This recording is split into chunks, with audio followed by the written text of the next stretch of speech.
Friends, ನಾನು B K free ಕ್ಲಾಸಸ್ಸಿಂದ Bahubali sir ಮಾತಾಡೋದು. ಈಗಾಗಲೇ ಜಿ ಕೆ ಹಾಗೂ ಸೈನ್ಸ್ ಸಂಬಂಧಪಟ್ಟಂತೆ ಬಹಳಷ್ಟು ಇಂಪಾರ್ಟೆಂಟ್ ಕ್ವಶನ್ಗಳನ್ನು ಮಾಡಿದ್ದೀನಿ. ಪಾರ್ಟ್ 1 ಅಂತೇಳಿ, ಇವತ್ತಿನ ಕ್ಲಾಸಲ್ಲಿ ಪಾರ್ಟ್ 2 ಅಂತೇಳಿ ಸೈನ್ಸ್ ಮತ್ತು ಜಿ ಕೆ ಸಂಬಂಧಪಟ್ಟಂತೆ ಇನ್ನೊಂದು ಪಾರ್ಟನ್ನು ಮಾಡ್ತೀನಿ, ಪಾರ್ಟ್ 3 ಅಂತೇಳಿ. ಇವುಗಳಲ್ಲಿ ಎಂಡ್ವರೆಗೂ ನೋಡಿರಿ ವಿಡಿಯೋ, ಯಾಕಂದರೆ ವೆರಿ ಇಂಪಾರ್ಟೆಂಟ್ ಕ್ವಶನ್ಗಳನ್ನು ನಿಮಗೆ ತಂದಿದ್ದೀನಿ. ಪ್ರಿವಿಯಸ್ ಇಯರ್ ಕ್ವಶನ್ಸ್ ಆಗಲಿ, ಅದೇ ರೀತಿ ಎಲ್ಲ ಆರ್ಮಿ ಪರೀಕ್ಷೆಗಳಲ್ಲಿ ಕೇಳಿದಂತಾಗಲಿ, ಅದೇ ರೀತಿ ಮುಂದೆ ಬರುವಂತಹ ಮೋಸ್ಟ್ ಎಕ್ಸ್ಪೆಕ್ಟೆಡ್ ಕ್ವಶನ್ಸ್ ಅಂತೇಳಿ ಎಲ್ಲ ಕೂಡಿ ಮಿಕ್ಸ್ ಮಾಡಿ ನಾನು ತಂದಿದ್ದೀನಿ. ವೆರಿ ಇಂಪಾರ್ಟೆಂಟ್, 100% ಯೂಸ್ಫುಲ್ ಆಗುತ್ತೆ. ಓಕೆ, ಅದೇ ರೀತಿ ವಿಡಿಯೋನ ಶೇರ್ ಮಾಡಿರಿ, ಲೈಕ್ ಮಾಡಿರಿ. ಓಕೆ, ಯಾರೇನು ಸಬ್ಸ್ಕ್ರೈಬ್ ಆಗಿಲ್ಲ ಸಬ್ಸ್ಕ್ರೈಬ್ ಕೂಡ ಮಾಡ್ಕೊರಿ. Okay, done. ಲೇಟ್ ಮಾಡೋದು ಬೇಡ, ನೋಡಿ.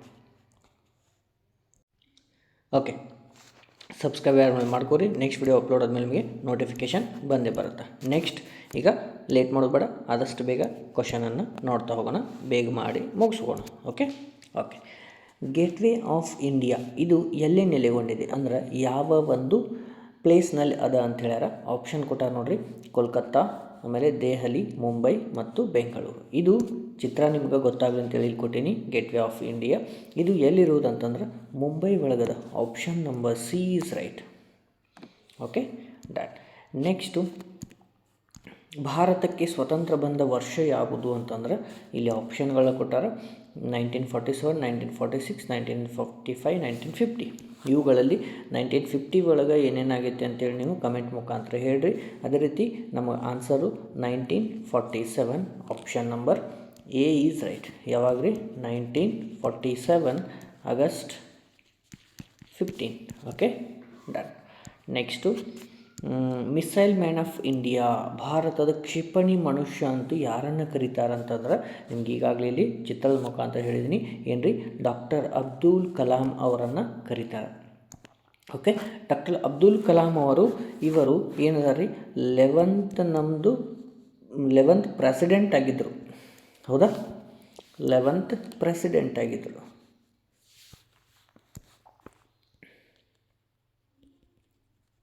ಯಾವಾಗ ಹೇಳ್ರಿ? 2002ರಿಂದ 2007 ತನಕ ಇವರು ಪ್ರೆಸಿಡೆಂಟ್ ಆಗಿದ್ದರು. ಅದೇ ರೀತಿ ಇವ್ರಿಗೆ ಈ ಪ್ರೆಸಿಡೆಂಟ್ ಆದ ಟೈಮಲ್ಲಿ ಇವರು ನೋಡಿಕೊಂಡಂತಹ, ಇವರು ಇದ್ದಂತಹ ಸರ್ವೀಸನ್ನು ನೋಡ್ರಿ, ಏನಂತ ಕರೀತಾರೆ ಅಂದರೆ ಇವರಿಗೆ ಪೀಪಲ್ಸ್ ಪ್ರೆಸಿಡೆಂಟ್ ಕರೀತಾರೆ. People's president. ಯಾಕಂದರೆ ಇವೆಲ್ಲ ಪಾಯಿಂಟು ಭಾಳಷ್ಟು ಇಂಪಾರ್ಟೆಂಟ್. ಪೀಪಲ್ ಪ್ರೆಸಿಡೆಂಟ್ ಅಂತೇಳಿ ಇವರಿಗೆ ಕರೀತಾರೆ. ಅದೇ ರೀತಿ ಇವರು ಎಷ್ಟನೇ ಪ್ರೆಸಿಡೆಂಟ್ ಆಗಿದ್ರು ಅಂದರೆ 11ನೇ ಪ್ರೆಸಿಡೆಂಟು. ಇವು ಎಲ್ಲ ವೆರಿ ಇಂಪಾರ್ಟೆಂಟ್. ಇವ್ರ ಬಗ್ಗೆ ಬಹಳಷ್ಟು ಕ್ವಶನ್ಗಳನ್ನು ಬರ್ತಿರ್ತಾವೆ. Okay, done. ನೆಕ್ಸ್ಟ್ ನೋಡಿರಿ, ವಿಶ್ವದ ಅತಿ ಎತ್ತರದ ಪ್ರಸ್ಥಭೂಮಿ ಯಾವುದಂತಂದ್ರೆ ಟಿಬೇಟಿಯನ್ ಪ್ರಸ್ಥಭೂಮಿ ಅಂತೀವಿ. Option number A is right. Okay, done. Next ಕ್ವಶನನ್ನು ನೋಡಿರಿ, ಭಾರತದಲ್ಲಿ ಅತಿ ಉದ್ದದ ಕರಾವಳಿಯನ್ನು ಹೊಂದಿರುವ ರಾಜ್ಯ ಯಾವುದು ಅಂತಂದ್ರೆ ಅವರು ಆಪ್ಷನ್ಗಳನ್ನು ಕೊಟ್ಟಾರ. Very very important. ಭಾಳಷ್ಟು ಪರೀಕ್ಷೆಗಳಲ್ಲಿ ಕೇಳ್ಯಾರ. ನಮ್ಮ SSC MTS ಒಳಗೂ ಕೇಳ್ಯಾರ. ಯಾಕಂದ್ರೆ JD ಒಳಗೆ ಕೇಳ್ಯಾರ. ಎಲ್ಲ ಪರೀಕ್ಷೆಗಳಲ್ಲಿ ಕೇಳ್ತಾರೆ. ಓಕೆ, ಈ ಕ್ವಶನ್ಗೆ ಆನ್ಸರು ಗುಜರಾತ್ ಆಗಿರುತ್ತೆ. ಇದು ಎಷ್ಟು ಹೊಂದೈತೆ ಅಂತಂದ್ರೆ 1600 ಕಿಲೋಮೀಟರ್ಗಳಷ್ಟು ಹೊಂದೈತಿ. ಓಕೆ, ನೆಕ್ಸ್ಟ್ ಸೆಕೆಂಡ್ ಯಾವುದಂತಂದ್ರೆ ಸೆಕೆಂಡು ತಮಿಳುನಾಡು ಅಂತೀವಿ. ಇದು ಎಷ್ಟು ಹೊಂದೈತೆ ಅಂದ್ರೆ 1074 ಕಿಲೋಮೀಟರ್. ಓಕೆ, ಥರ್ಡ್ ಯಾವುದಂತಂದ್ರೆ ಆಂಧ್ರ ಪ್ರದೇಶ್. ಇದು ಥರ್ಡ್. ಎಷ್ಟು ಹೊಂದೈತೆ ಅಂದ್ರೆ 974 ಕಿಲೋಮೀಟರ್ಗಳಷ್ಟು. ನೆಕ್ಸ್ಟು ಇದು ಮಹಾರಾಷ್ಟ್ರ ಫೋರ್ತು. ಎಷ್ಟು ಹೊಂದೈತೆ ರೀ? 720 ಕಿಲೋಮೀಟರ್ಗಳಷ್ಟು. ಅದೇ ರೀತಿ ನಮ್ಮ ಭಾರತದ ಟೋಟಲ್ ಕರಾವಳಿ ತೀರ ಕೋಸ್ಟಲ್ ಏರಿಯಾ ಎಷ್ಟದ ಅಂತಂದ್ರೆ 7516.6 kilometre. Very very important point ಆಗುತ್ತೆ, ನೆನಪಿಡಬೇಕಾಗತ್ತೆ. ಇದನ್ನೂ ಕ್ವಶನ್ಗಳನ್ನು ಕೇಳ್ಯಾರ. ನೀವು ಕಮೆಂಟ್ ಮುಖಾಂತರ ಹೇಳ್ರಿ, ಕರ್ನಾಟಕ ಎಷ್ಟು ಉದ್ದದ ಕರಾವಳಿ ತೀರವನ್ನು ಹೊಂದೈತಿ? ಇದನ್ನು ನೀವು ಕಮೆಂಟ್ ಮುಖಾಂತರ ಹೇಳಬೇಕು. Okay, done. ಇವೆಲ್ಲ ಪಾಯಿಂಟ್ಗಳೆಲ್ಲ ಇಂಪಾರ್ಟೆಂಟು. ಡನ್. ನೆಕ್ಸ್ಟು, ವಿದ್ಯುತ್ ಬಲ್ಬ್ನಲ್ಲಿ ತಂತಿಯನ್ನು ಇರುತ್ತಲ್ಲ, ಅದು ಯಾವುದರಿಂದ ಮಾಡಲ್ಪಟ್ಟಿರುತ್ತದೆ? ಈ ತಂತಿ ಐತೆ ನೋಡ್ರಿ, ಇಲ್ಲಿ ನಿಮ್ಗೆ ಚಿತ್ರ ಮುಖಾಂತರ ಕೊಟ್ಟಿನಿ. ಈ ತಂತಿ ಐತಲ್ಲ, ಈ ತಂತಿ ಯಾವುದರಿಂದ ಮಾಡಲ್ಪಟ್ಟಿದೆ ಅಂದರೆ ಟಂಗ್ಸ್ಟನ್ದಿಂದ ಮಾಡಲ್ಪಟ್ಟಿದೆ. ಯಾವುದರಿಂದ? ಟಂಗ್ಸ್ಟನ್. ಕೆಲವೊಂದು ಸಲ ಇದ್ರ ಸಿಂಬಾಲ್ ಏನಂತ ಕೇಳ್ಯಾರ, ಡಬ್ಲ್ಯೂದಿಂದ ನಾವು ನೋಟ್ ಮಾಡ್ತೀವಿ, ಸೈಂಟಿಫಿಕ್ ನೇಮ್ ಮುಖಾಂತರ ಅದು ಡಬ್ಲ್ಯೂದಿಂದ ನೋಟ್ ಮಾಡ್ತೀವಿ. Okay, done. ನೆಕ್ಸ್ಟು 37ನೇ ಪ್ರಶ್ನೆಯನ್ನು ನೋಡಿರಿ. ಒಂದು ಫೋಟೋಸೆಲ್ ಬೆಳಕಿನ ಶಕ್ತಿಯನ್ನು ಪರಿವರ್ತಿಸುತ್ತದೆ. ಅಂದ್ರೆ ಫೋಟೋಸೆಲ್ ಅಂತಂದ್ರೆ ಏನು ಹೇಳ್ರಿ, ಒಂದು ಸೋಲಾರ್ ನಮ್ಮದು ಪ್ಲೇಟ್ ಇರುತ್ತಲ್ಲ, ಅದು ಶಕ್ತಿಯನ್ನು ಯಾವುದರಿಂದ ಯಾವುದಕ್ಕೆ ಪರಿವರ್ತಿಸುತ್ತದೆ, ಅಂದ್ರೆ ಏನನ್ನಾಗಿ ಪರಿವರ್ತಿಸುತ್ತದೆ ಅಂತಂದ್ರೆ ನಮ್ಮ ಬೆಳಕಿನ ಶಕ್ತಿಯನ್ನು ಯೂಸ್ ಮಾಡಿಕೊಂಡು ಎಲೆಕ್ಟ್ರಿಕ್ ಎನರ್ಜಿಯನ್ನು ಕನ್ವರ್ಟ್ ಆಗಿ ಮಾಡುತ್ತೆ. ಹೌದಾ, ಈ ಪ್ಲೇಟ್ ಮುಖಾಂತರ ಸೂರ್ಯನ ಕಿರಣಗಳನ್ನು ಎಲ್ಲ ಅಬ್ಸರ್ವ್ ಮಾಡಿಕೊಂಡು ಈ ಶಕ್ತಿಯನ್ನು ನಾವು ಈ ಕಡೆ ಕನ್ವರ್ಟ್ ಮಾಡಿಕೊಂಡು ಆಮೇಲೆ ಇದನ್ನು ನಾವು ವಿದ್ಯುತ್ ಶಕ್ತಿಯಾಗಿ ಎಲೆಕ್ಟ್ರಿಕ್ ಎನರ್ಜಿಯಾಗಿ ನಾವು ಏನು ಯೂಸ್ ಮಾಡ್ತೀವಿ. Option number C is right. Done. 38ನೇ ಪ್ರಶ್ನೆಯನ್ನು ನೋಡ್ರಿ. ಮಾನವನ ಹೃದಯವು ಎಷ್ಟು ಕೋಣೆಗಳನ್ನು ಹೊಂದಿದೆ? Important question. ಯಾಕಂತಂದ್ರೆ ಸೈನ್ಸ್ ಮೇಲೆ ಭಾಳಷ್ಟು ಕ್ವಶನ್ ಮುಂದಿನ ಕ್ಲಾಸಲ್ಲಿ ಅವುಗಳನ್ನ ಸೆಲೆಕ್ಟ್ ಮಾಡಿ ಇಟ್ಟಿದ್ದೀನಿ, ಅವುಗಳನ್ನ ಕೂಡ ನಿಮಗೆ ಡೀಟೇಲ್ ಆಗಿ ಎಕ್ಸ್ಪ್ಲೇನ್ ಮಾಡ್ತೀನಿ. Okay, done. ಮಾನವನ ಹೃದಯ 4 ಕೋಣೆಗಳನ್ನು ಹೊಂದಿದೆ. ಎಷ್ಟು? 4 ಕೋಣೆಗಳು. ಇದು 1 2 3 4 ಚಿತ್ರದ ಮುಖಾಂತರ ಕೊಟ್ಟಿನಿ ನೋಡ್ರಿ. ಓಕೆ, 4. ಸರ್ ಆಪ್ಷನ್ದಾಗ ಮತ್ತು 2 ಕೊಟ್ಟಿರಲ್ರಿ, 2 ಯಾವುದು ಹೊಂದೈತಿ ಅಂತಂದ್ರೆ ಫಿಶ್, ಮೀನು ಎಷ್ಟು ಹೊಂದೈತ್ರಿ? ಮೀನು ಫಿಶ್ 2 ಕೋಣೆಗಳನ್ನು ಹೊಂದೈತಿ. ಹೌದಾ. ನೆಕ್ಸ್ಟು ಸರ್ 6 ಕೊಟ್ಟಿರಲ್ಲ, 6 ಯಾವುದಕ್ಕೆ ಹೊಂದೈತಿ ಅಂತಂದ್ರೆ ಜಿರಳೆ. ಯಾವುದ್ರಿ? ಜಿರಳೆ ಅಥವಾ ಇನ್ಸೆಕ್ಟ್ ಅಂತೀವಲ್ಲ, ಇನ್ಸೆಕ್ಟ್ಸ್ ಅಂತೀವಲ್ಲ, ಈ ಇನ್ಸೆಕ್ಟ್ಸ್ ಎಲ್ಲ ಏನು ಮಾಡ್ಯಾವ್ರಿ, ಟೋಟಲಾಗಿ 6 ಹೊಂದ್ಯಾವ. ಅದೇ ರೀತಿ ನೀವು ಕಮೆಂಟ್ ಮುಖಾಂತರ ಹೇಳ್ರಿ, 3 ಕೋಣೆಗಳನ್ನು ಹೊಂದಿರುವಂಥವು ಯಾವುವು ಅಥವಾ ಯಾವುದಾದರೂ ಒಂದು ನೀವು ಯಾವ್ಯಾವ ಹೊಂದವನ್ನ ಕಮೆಂಟ್ ಮುಖಾಂತರ ಹೇಳಬೇಕು.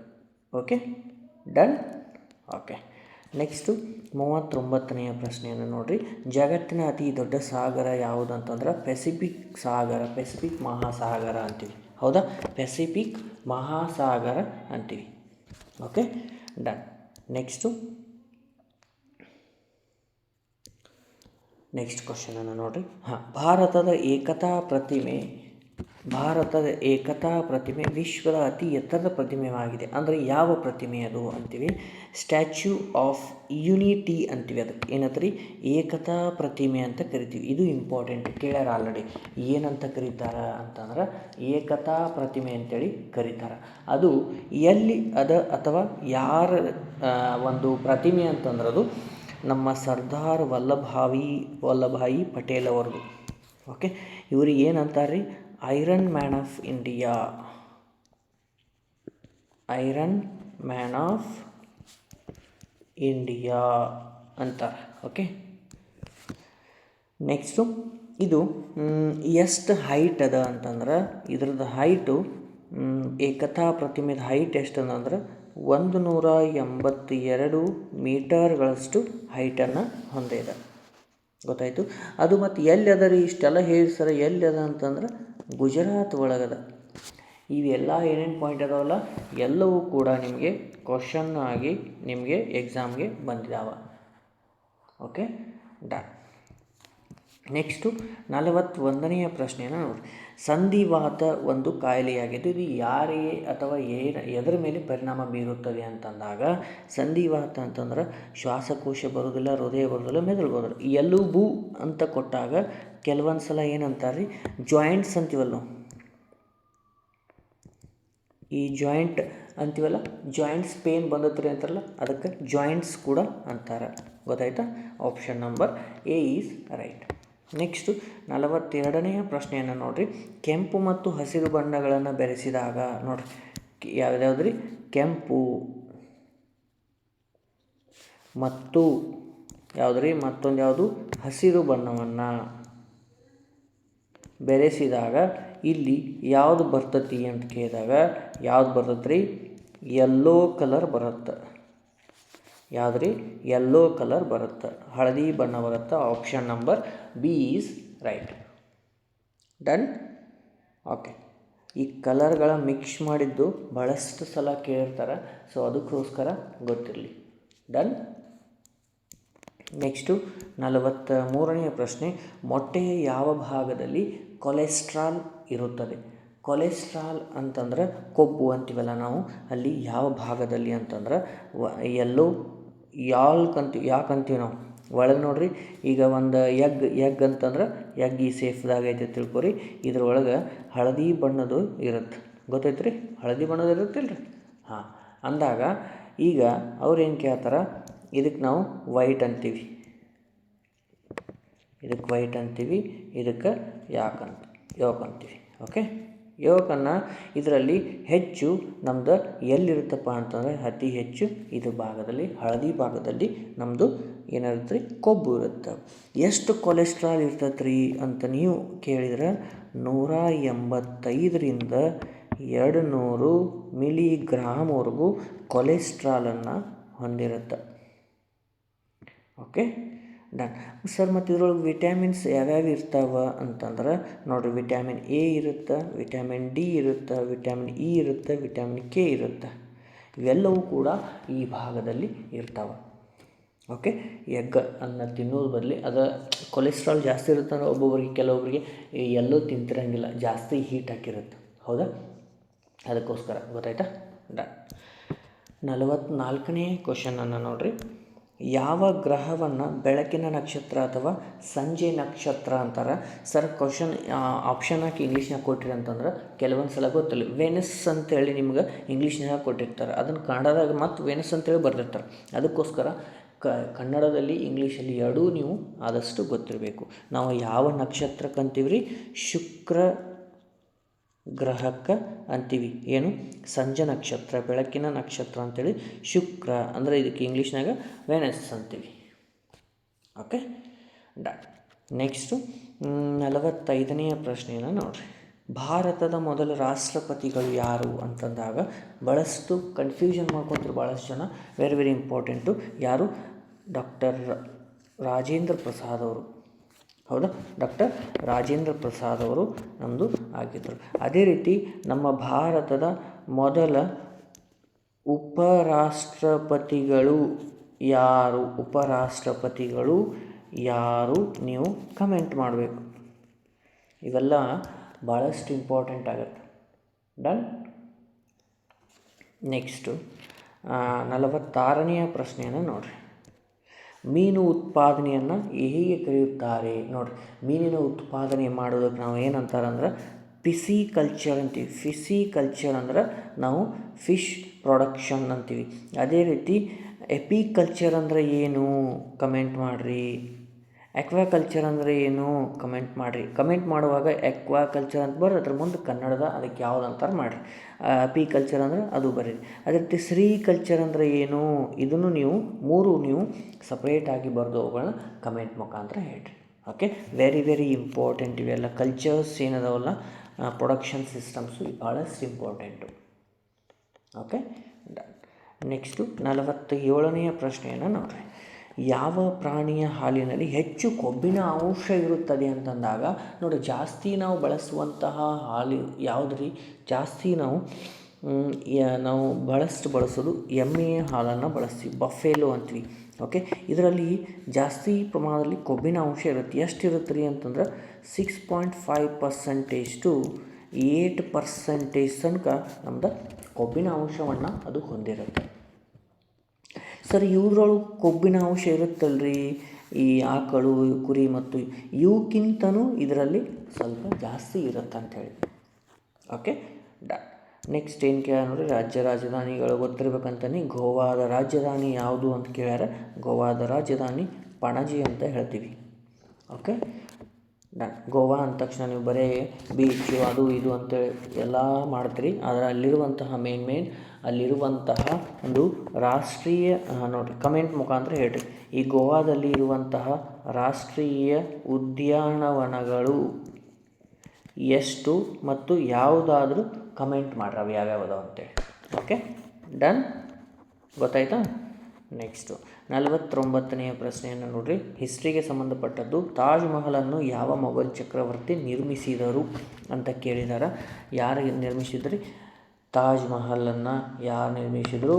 ಶಹಜಹಾನ್ ಅವರು ನಿರ್ಮಿಸಿದರು. ಆಪ್ಷನ್ ನಂಬರ್ ಎ ಇದು ಕರೆಕ್ಟಾದ ಆನ್ಸರ್ ಆಗಿರುತ್ತೆ.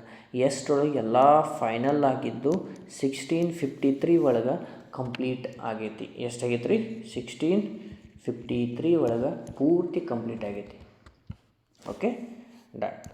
ನೆಕ್ಸ್ಟು 50ನೇ ಪ್ರಶ್ನೆಯನ್ನು ನೋಡಿರಿ. ರಕ್ತವು ಎಲ್ಲಿ ಶುದ್ಧೀಕರಿಸಲ್ಪಡುತ್ತದೆ ಅಂತಂದಾಗ ರಕ್ತದ ಎಲ್ಲಿ ಶುದ್ಧೀಕರಣ ಆಗುತ್ತೆ? ನಮ್ಮ ಹೃದಯದಲ್ಲಿ ಆಗೋದಿಲ್ಲ, ಕಿಡ್ನಿ ಒಳಗೆ ಆಗುತ್ತೆ. ಕಿಡ್ನಿ ಒಳಗೆ ಆದ ನಂತರ ಶುದ್ಧಿ ಆದ ನಂತರ ಹೃದಯಕ್ಕೆ ಹೋಗಿ ಅಲ್ಲಿಂದ ಎಲ್ಲ ಭಾಗಗಳಿಗೆ ಸಪ್ಲೈ ಆಗುತ್ತೆ. Okay, done.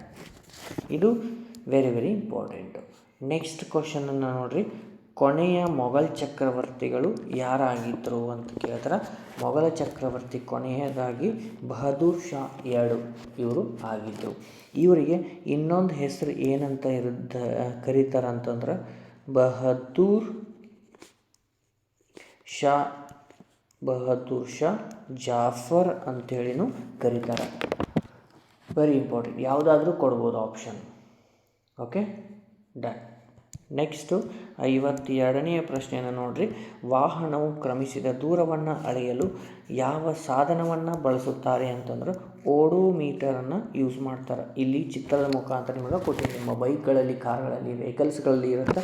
ಇದಕ್ಕೆ ನಾವು ಓಡೋಮೀಟರ್ಸ್ ಅಂತೀವಿ. ಅದೇ ರೀತಿ ಸ್ಪೀಡೋಮೀಟರನ್ನು ನಾವು ಎಲ್ಲಿ ಬಳಸ್ತೀವಿ ಅಂತಂದ್ರೆ ಅದರ ವೇಗವನ್ನು ಕಂಡುಹಿಡಿಯಲಿ. ಅದೇ ರೀತಿ ಎಕ್ಸ್ಲೋಮೀಟರ್, ಕ್ಯಾಲೋರಿಮೀಟರ್ ಇವುಗಳನ್ನು ಎಲ್ಲೆಲ್ಲಿ ಬಳಸ್ತಾರೆ ಅಂತೇಳಿ ನೀವು ತಿಳಿಸ್ಬೇಕು. Okay, done. ನೆಕ್ಸ್ಟು 53ನೇ ಪ್ರಶ್ನೆಯನ್ನು ನೋಡಿರಿ. ನಿಮೋನಿಯಾ ಮಾನವನ ಯಾವ ದೇಹದ ಭಾಗಕ್ಕೆ ಪರಿಣಾಮ ಬೀರುತ್ತದೆ? ನಿಮೋನಿಯಾ ಅನ್ನುವಂತಹ ಕಾಯಿಲೆ ಬಂತಂದ್ರೆ ಮಾನವನಿಗೆ ಲಂಗ್ಸ್ ಅಂತೀವಲ್ಲ ನಾವು, ಶ್ವಾಸಕೋಶಕ್ಕೆ ಇದು ನಮಗೆ ಬರುತ್ತದೆ. ಇದ್ರಂಗೆ ವೆರಿ ವೆರಿ ಇಂಪಾರ್ಟೆಂಟ್ ಯಾವ್ಯಾವ ಭಾಗಕ್ಕೆ ಯಾವ್ಯಾವ ರೋಗಗಳಂತೇಳಿ ಇಲ್ಲಿ ನಿಮಗೆ ಕೊಟ್ಟಿದ್ದೀನಿ. ಗ್ಲುಕೋಮಾ ಅಂತ ನಾವು ಹೇಳ್ತೀವಿ. ಗ್ಲುಕೋಮಾ ಯಾವ ಒಂದು ಭಾಗಕ್ಕೆ ಬರುತ್ತದೆ ಅಂದ್ರೆ ಕಣ್ಣಿಗೆ ಬರುತ್ತೆ. ಅದೇ ಸ್ಕರ್ವಿ ಎಂಬ ರೋಗವು ಗಮ್ಸ್ ಅಂತ ಬರುತ್ತೆ. ರಿಕೇಟ್ಸ್ ಯಾವ ಬರುತ್ತೆ ರೀ? ಬೋನಿಗೆ ಬರುತ್ತೆ. ಮಲೇರಿಯಾ ಸ್ಪೆಲಿನ್, ಥೈರಾಯ್ಡ್, ಇನ್ಸೆಂಟೈನ್ ಒಳಗಿನ ಭಾಗಕ್ಕೆ ಬರುತ್ತದೆ. ಆಮೇಲೆ ಇದೇ ರೀತಿ ನಾನು ಇಲ್ಲಿ ಕೆಲವೊಂದಿಷ್ಟು ಕೊಟ್ಟಿದ್ದೀನಿ. ಭಾಳಷ್ಟು ವೆರಿ ವೆರಿ ಇಂಪಾರ್ಟೆಂಟ್ ಆಗುತ್ತೆ, ಅವುಗಳನ್ನೆಲ್ಲ ನೀವು ನೋಡ್ಕೊರಿ. Okay, done. ನೆಕ್ಸ್ಟ್ ಈಗ 54ನೇ ಪ್ರಶ್ನೆಯನ್ನು ನೋಡಿರಿ. ಮಾನವನ ಕಣ್ಣಿನಲ್ಲಿರುವ ಸಮೀಪ ದೃಷ್ಟಿಯನ್ನು ಈ ಕೆಳಗಿನ ಯಾವ ಮಸೂರದಿಂದ ಬಳಸಿ ಸರಿಪಡಿಸಬಹುದು? ಅಂದ್ರೆ ಇದಕ್ಕೆ ಸಮೀಪ ದೃಷ್ಟಿ ಅನ್ನೋಕೆ ನಾವು ಇನ್ನೊಂದು ಏನಂತಾರೆ ಅಂದ್ರೆ ಮಯೋಫಿಯಾ ಅಂತೀರಿ. ಮಯೋಫಿಯಾ, ಹೈಪರ್ ಮಯೋಫಿಯಾ ಈ ರೀತಿ ನಮಗೆ ಸೈನ್ಸ್ ಒಳಗೆ ಬರುತ್ತೆ. ಅದನ್ನು ಡೀಟೇಲಾಗಿ ಎಕ್ಸ್ಪ್ಲೇನ್ ಕೂಡ ನಾನು ನೆಕ್ಸ್ಟ್ ಮಾಡ್ತೀನಿ. ಓಕೆ, ಈ ಮಯೋಫಿಯಾವನ್ನು ಯಾವ ಲೆನ್ಸನ್ನು ಬಳಸಿದರೆ ನಾವು ಕ್ಲಿಯರ್ ಮಾಡ್ಬೋದು ಅಂತಂದ್ರೆ ಕಾನ್ಕೇವ್ ಲೆನ್ಸನ್ನು ಬಳಸಿದ ಮೂಲಕ ನಾವು ಇದನ್ನು ಕ್ಲಿಯರ್ ಮಾಡ್ಬೋದು. ಅಂದ್ರೆ ನಿಮ್ನ ಮಸೂರ ಅಂತೀವಿ. ಏನ್ರಿ ಕನ್ನಡದಾಗ ನಿಮ್ನ ಮಸೂರ ಅಂತೀವಿ. ಸಾರಿ, ಕಾನ್ವೆಕ್ಸ್ ಮಾರ್ಕ್ ಹಾಕಿದ್ನ ನೋಡಿರಿ. Concave lens, option number B, concave ಲೆನ್ಸನ್ನು ಯೂಸ್ ಮಾಡ್ತೀವಿ. ಇದಕ್ಕೆ ಕನ್ನಡದಲ್ಲಿ ಏನಂತೀವಿ? ನಿಮ್ನ ಮಸೂರ. ಈ ನೋಡ್ರಿ, ಇಲ್ಲಿ ಮಯೋಫಿಯಾ ಅಂತಂದ್ರೆ ಈ ದೃಷ್ಟಿ ನಮ್ಮದು ಪೂರ್ತಿ ನಮ್ಮದು ಏನು ಬೀಳುತ್ತಪ್ಪ ಅಂತಂದ್ರೆ ಈ ಭಾಗದಲ್ಲಿ ನಮ್ಮದು ಬೀಳ್ತಿರ್ತೈತಿ. ಅದಕ್ಕೆ ನಾವಿಲ್ಲೇ ಈ ಕರೆಕ್ಷನ್ ಮಾಡಲಿಕ್ಕೆ ನಾವು ಒಂದು ನಿಮ್ನ ಮಸೂರವನ್ನು ಬಳಸಿದಾಗ ಡೈರೆಕ್ಟಾಗಿ ಇಲ್ಲಿ ನಮಗೆ ಕರೆಕ್ಟಾಗಿ ದೃಷ್ಟಿ ನಮಗೆ ಕಾಣ್ತದೆ, ಸಮೀಪ ದೃಷ್ಟಿ. ಓಕೆ, ಇದು ಭಾಳಷ್ಟು ಇಂಪಾರ್ಟೆಂಟ್ ಆಗುತ್ತೆ, ಕನ್ಫ್ಯೂಸ್ ಆಗಬಾರ್ದು ಯಾರು ಆಲ್ಮೋಸ್ಟ್. ಓಕೆ, ನಿಮ್ನ ಮಸೂರ ಆಯಿತು. ಆಮೇಲೆ ಕಾನ್ವೆಕ್ಸ್ ಅಂತಂದರೆ ಇದು ಪಿನ ಮಸೂರ ಅಂತೀವಿ. ಡನ್. ಓಕೆ, ನೆಕ್ಸ್ಟ್ 55ನೇ ಪ್ರಶ್ನೆಯನ್ನು ನೋಡಿರಿ. ಕೆಳಗಿನವುಗಳಲ್ಲಿ ಯಾವುದು ಉದಾತ್ತ ಅನಿಲ ಅಥವಾ ಜಡ ಅನಿಲ ಅಂತೀವಿ ನಾವು? ಏನಂತೀರಿ? ಜಡ ಅನಿಲ, ನೋಬಲ್ ಗ್ಯಾಸಸ್ ಅಂತೀವಿ ಇಂಗ್ಲೀಷ್ನಾಗ. ಓಕೆ, ಇದರಲ್ಲಿ ಯಾವುದು ಅಂತಂದ್ರೆ NE ಅಂತ ಕೊಟ್ಟಾರೆ. NE ಅಂತಂದ್ರೆ ಏನು ರೀ? ನಿಯಾನ್ ಅಂತೀವಿ. ನಾಯನ ಅಲ್ಲ, ನಿಯಾನ್ ಅಂತೀವಿ. ಇದನ್ನು ನಾವು NEದಿಂದ ನೋಟ್ ಮಾಡ್ತೀವಿ.